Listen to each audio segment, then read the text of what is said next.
All right, how you doing tonight? I'm doing great. How are you? Good. So you got to speak on the soundtrack, making the soundtrack, and I also saw the video of Tea Party. How big was that, being able to be on a soundtrack as well as getting a video made? Well, that was, Tim Burton is like one of my heroes, so to be associated with anything that he does is a massive honor.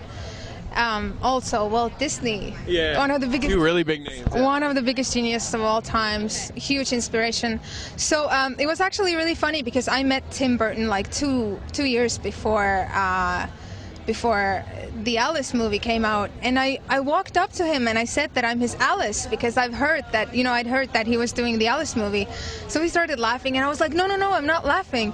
I mean, I'm not joking. So I guess that like by the time he had to pick some artists for the soundtrack, he had like specially requested me, so huge honor. Yeah. Huge honor. And we're, at FIDM, one of the biggest fashion schools. What's your inspiration for your fashion? Oh my God, everywhere. Most of my inspiration I actually get from paintings. I'm like crazy, like weird, not so much classical art, more like, graphic design and just more visual.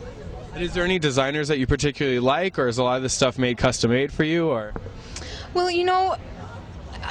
Alexander McQueen, rest in peace. Yeah. I just watched this movie about Coco before Chanel. Yeah, Have you watched it? Yeah. My sister and my mom love that movie, so I saw it, yeah. I love it too. Just, there are so many designers out there with just inspiring stories and like true.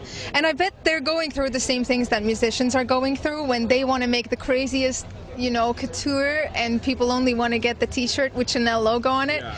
I bet it must hurt as much as like to do a shit pop song. Yeah.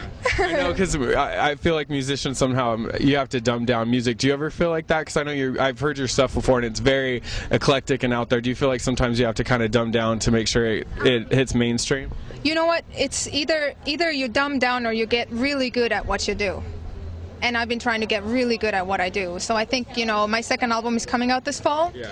I think that I've managed to get good at what I do, And lastly, a lot of your fans kind of battle the Lady Gaga fans because they feel like, they have to educate the Lady Gaga fans that you came out first. Do you kind of feel that kind of rival, or do you just stay out of it?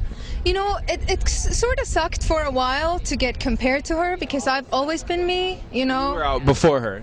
Yeah, whatever. It doesn't really matter.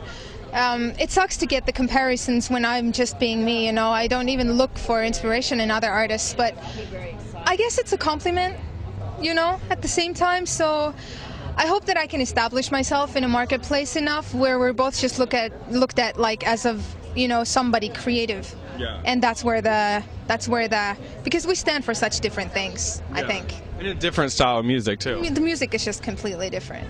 All right. Well, thank you so much and enjoy yourself inside. Thank you.